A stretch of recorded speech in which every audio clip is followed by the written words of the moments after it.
Hello, my name is John Bannon. I'm an attorney and philosopher.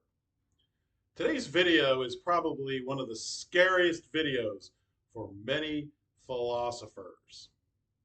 I'm going to explain how Hanssonian superdeterminism destroys ethics.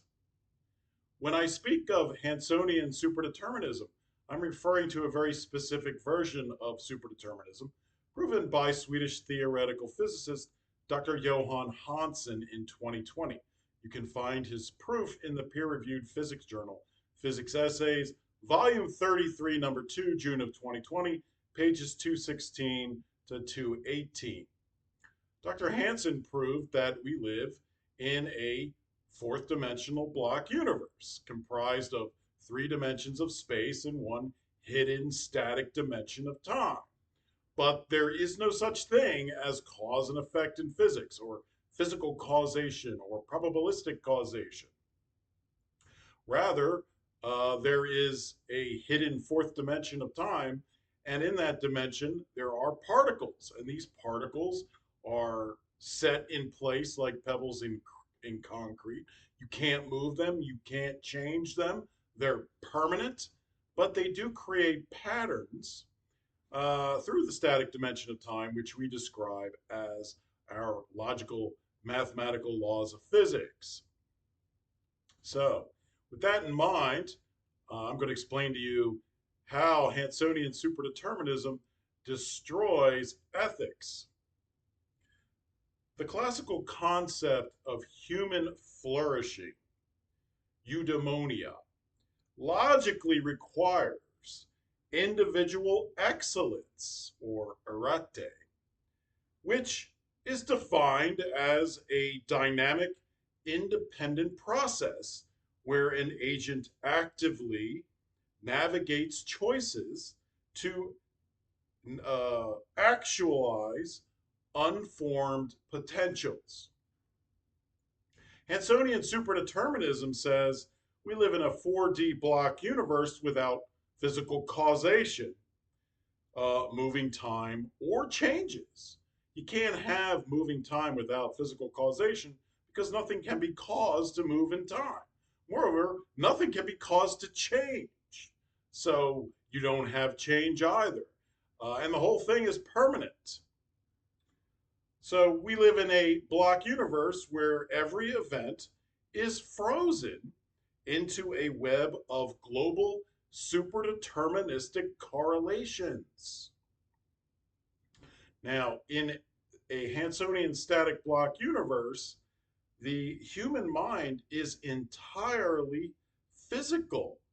And the reason for this is, for example, if you think about consciously deciding to move your arm, because your future arm movement is undeniably a physical reality and it's predetermined, that means your conscious decision to move your arm must also be predetermined in order for your arm movement to be predetermined.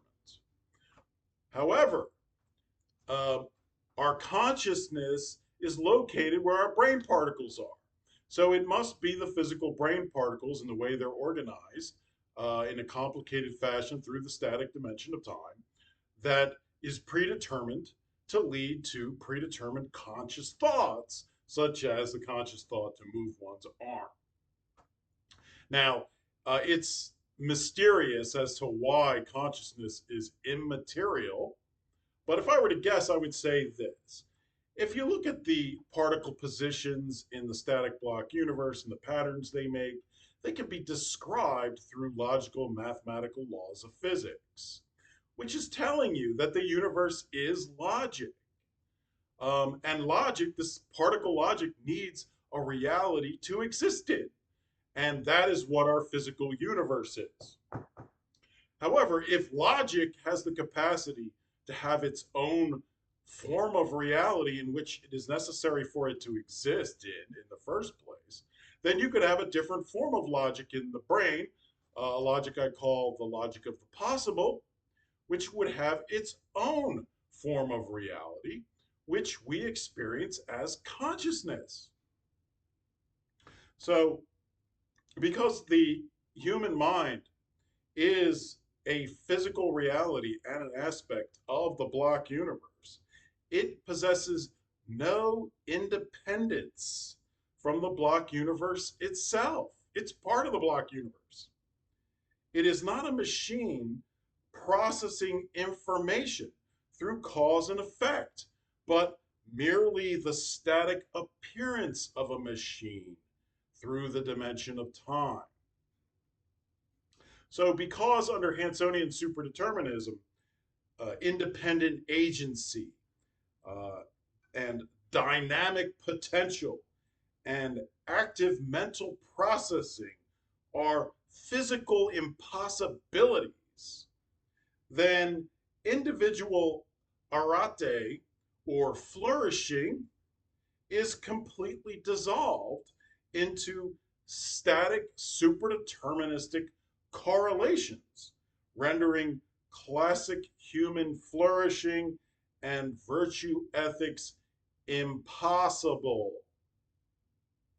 Now, under Hanssonian superdeterminism, while ethics is impossible, we do have predetermined morals.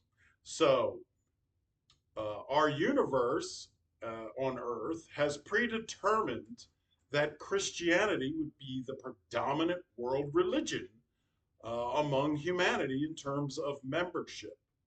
But there's good reason to believe that our static block universe was atemporally created outside of space time by God. For example, there was a recent scientific experiment which proved that virtual particles play a role in particle collisions. But virtual particles are mathematical constructs, they're not real, which means there is a form of transcendent logic or a blueprint for our block universe. And if there's a blueprint, then the block universe must have been created. Because what do you need a blueprint for if not to create? In that case, there has to be a creator.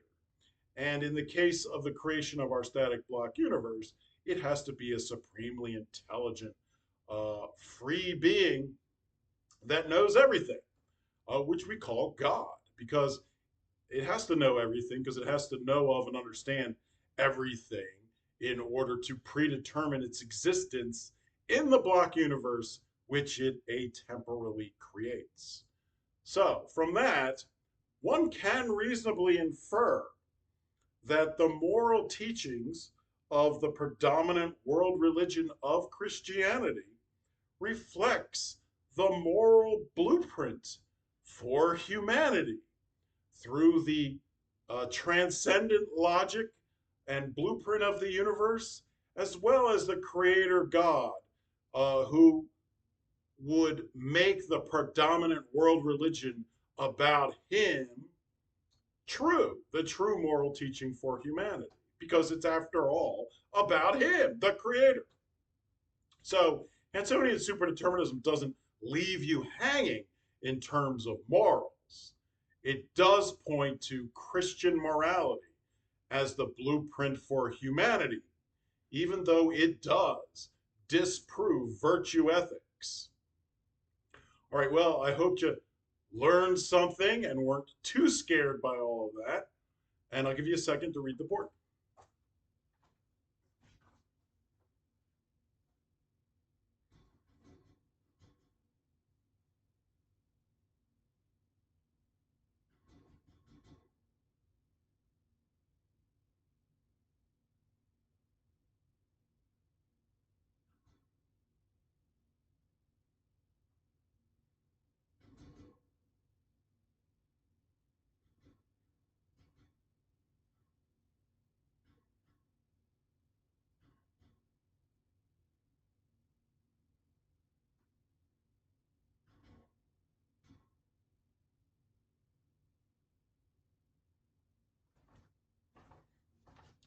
All right, until next time, take care.